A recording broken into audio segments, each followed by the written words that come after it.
ஆதார் மற்றும் பயோமெட்ரிக் விவரங்களை இணைப்பதும் அவ்வப்போது தகவல்களை புதுப்பிப்பதும் அரசாங்க விதிமுறைகள் மற்றும் கொள்கைகளுக்கு இணங்குவதற்கு மட்டுமல்லாமல் போலி ஆதார் தவிர்ப்பதற்கும் பாதுகாப்பு மற்றும் துல்லியத்தை மேம்படுத்துவதற்கும் கட்டாயம் பின்பற்ற வேண்டிய முக்கியமான நடவடிக்கையாகும். ஆதார் பெற புகைப்படம் எடுக்கப்படும், கண்கள் கருவிழி ஸ்கேன் செய்யப்படும், உங்கள் கைரேகை ஆகியவை வழங்கப்பட வேண்டும். இதன் மூலம் உங்கள் பெயரில் உங்கள் அடையாளத்தில் போலி ஆதார் பெறுவது தடுக்கப்படும். ஆதார் பயோமெட்ரிக் என்றால் என்ன? ஆதார் பயோமெட்ரிக் என்பது தனிநபரின் தனித்துவ உடல் அம்சங்களை குறிக்கிறது. இவை இந்திய தனித்துவ அடையாள ஆணையத்தால் கட்டுப்படுத்தப்படும் ஆதார் தரவுத்தளத்தில் சேகரிக்கப்பட்டு சேமிக்கப்படுகின்றன. ஆதார் பயோமெட்ரிக் முறைகள். கைரேகை தரவு. ஆதார் பதிவு செய்யும் நடைமுறையில் 10 விரல்களின் கைரேகை அமைப்புகளும் ஸ்கேன் செய்யப்படுகின்றன.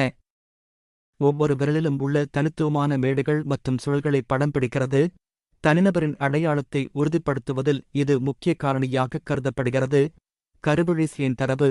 ஆதார் பதிவு செய்யும் செயல்பாட்டில் இரு கண்களின் கருவிழி ஸ்கேனும் எடுக்கப்படுகிறது.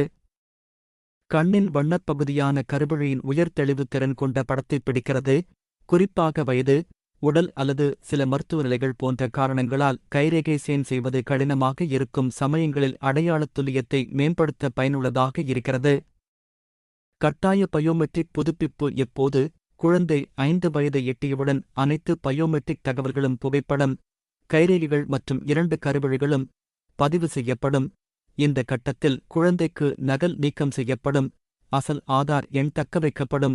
மேலும் இந்த கோரிக்கை புதிய பதிவு கோரிக்கை போன்றே கையாளப்படும். ஆதார் எண் வைத்திருப்பவர் 15 வயதை அடையும் போது அனைத்து பயோமெட்ரிக்குகளும் புகைப்படம், கைரேகைகள் மற்றும் 2 கருவிழிகளும் புதுப்பிக்கப்பட வேண்டும். நீங்கள் உங்கள் கட்டாய பயோமெட்ரிக் புதுப்பிப்பை அங்கீகரிக்கப்பட்ட ஆதார் பதிவு மையத்தில் மேற்கொள்ளலாம்.